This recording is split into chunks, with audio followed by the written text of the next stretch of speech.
Henry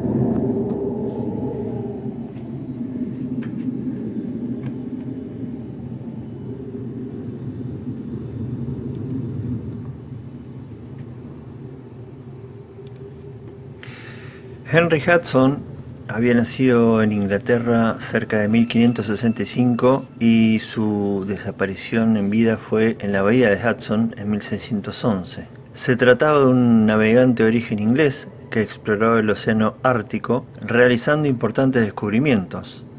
Antes de 1607, la vida de Henry Hudson es un enigma del que apenas se disponen datos concluyentes o medianamente ciertos.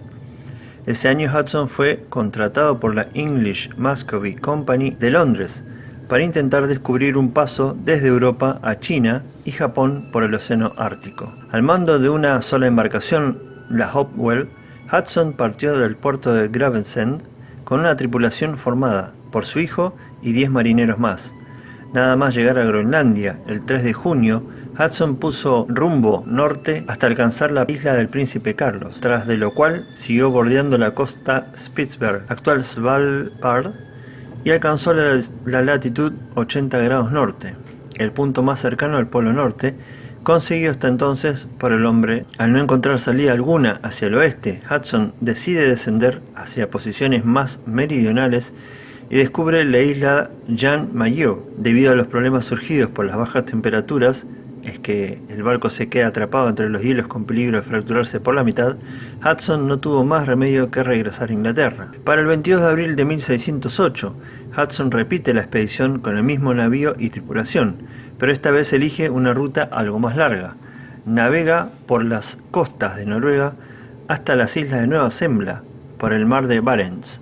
Hudson volvió a batir la marca de aproximación al Polo Norte jamás conseguida por navegante alguno. Vencido nuevamente por el frío, el cansancio y el desánimo de no haber conseguido hallar la ruta, Hudson emprendió el viaje de regreso y llegó a Inglaterra el 26 de agosto del mismo año. Fue despedido de la English Muscovy Company, aunque sus informaciones sobre la gran cantidad de ballenas que había observado durante sus viajes animó a los holandeses a planear el establecimiento de una industria ballenera en la zona. La Compañía Holandesa de las Indias Occidentales propuso a Hudson comandar un ambicioso viaje de exploración por la zona para buscar el llamado Paso del Noroeste, una ruta que comunicara el Océano Atlántico y el Océano Pacífico, bordeando el norte del continente americano. Hudson debía, además, sondear el negocio ballenero, de cuyo control querían apropiarse los holandeses por los nuevos beneficios que reportaba. Los holandeses equiparon con todo lo necesario para semejante empresa a un navío de 73 toneladas, el Half Moon o Media Luna, y lo dotaron de una tripulación de 20 marineros expertos, entre ingleses y holandeses, con los que Hudson se dispuso a zarpar el 25 de mayo de 1609 del puerto holandés de Texel, rumbo a Nueva Zembla, a donde llegó a mediados del mes de mayo de ese mismo año. El hielo volvió a hacer acto de aparición y bloqueó la nave. En previsión de un más que posible intento de amotinamiento por parte de la tripulación, Hudson desistió de la idea de seguir más hacia el norte y puso rumbo en dirección sureste hacia Nueva Escocia, desde donde viró a dirección sur hasta que alcanzó la costa norteamericana en julio. Los nuevos planes de Hudson no eran otros que llegar lo antes posible a un hipotético océano que se suponía que se encontraba en el norte del actual estado estadounidense de Virginia. Esto es porque, según las informaciones dadas años atrás por el famoso capitán y explorador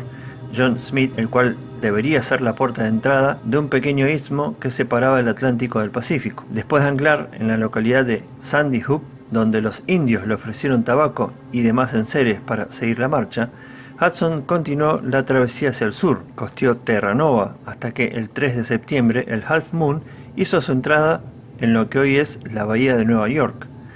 Al día siguiente, después de rodear y explorar la isla de Manhattan, Hudson descubrió la desembocadura del río que hoy lleva su nombre y cuyo curso remontó creyendo que sería una ruta natural del deseado Paso del Noroeste, pero tras recorrer una distancia de 240 kilómetros hasta el lugar en el que actualmente se asienta la ciudad estadounidense de Albany y comprobar que no había salida al mar, volvió a Sandy Hook, a donde llegó el 4 de octubre de 1609. Antes de regresar, Hudson había tomado posesión de aquellas tierras en nombre de Holanda. A finales del año el Half Moon llegó al puerto de Dartmouth, en Inglaterra, con casi toda la tripulación enferma y exhausta por la travesía realizada en medio de unas extremas condiciones meteorológicas.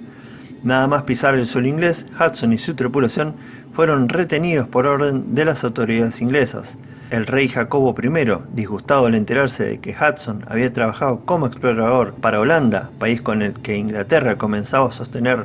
una lucha sin cuartel por el dominio comercial de los mares, le prohibió que informara de los resultados de la expedición a la Compañía Holandesa de las Indias Occidentales y lo obligó a trabajar desde ese momento para la corona inglesa. El 17 de abril de 1610, Hudson zarpó a bordo de un nuevo navío, el Discovery, para realizar la que sería su cuarta y última expedición con el objetivo de dar una vez más con el paso del noroeste.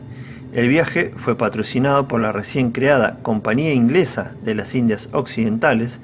creada a imitación de la holandesa y con la misma filosofía colonialista y mercantil. Hudson encontró a mediados del mismo año el estrecho que lleva su nombre, es decir, el estrecho de Hudson, desde donde alcanzó la bahía de Hudson y posteriormente la bahía de James, lugar en el que se vio forzado a pasar un durísimo invierno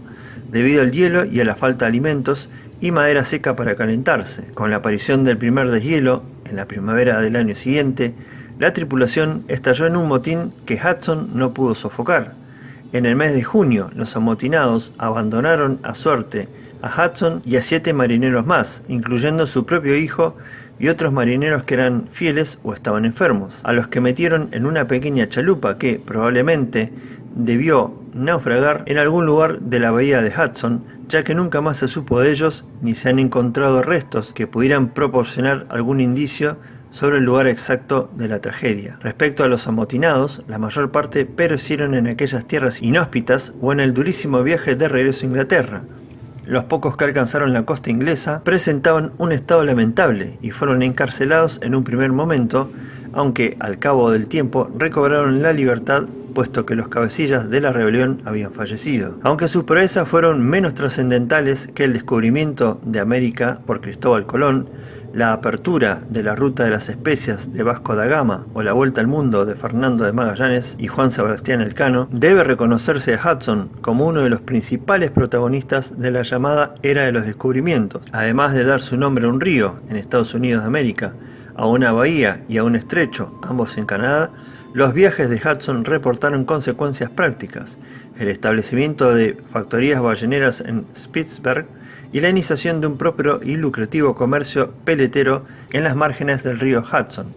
Dicha actividad dio lugar a la ciudad holandesa de Nueva Ámsterdam, posteriormente Nueva York, que luego pasaría a manos de Inglaterra. Bien amigos, espero que les haya gustado este mini documental sobre Henry Hudson. Los invito a suscribirse al canal, por qué no a comentar y a dejar su like. Hasta la próxima.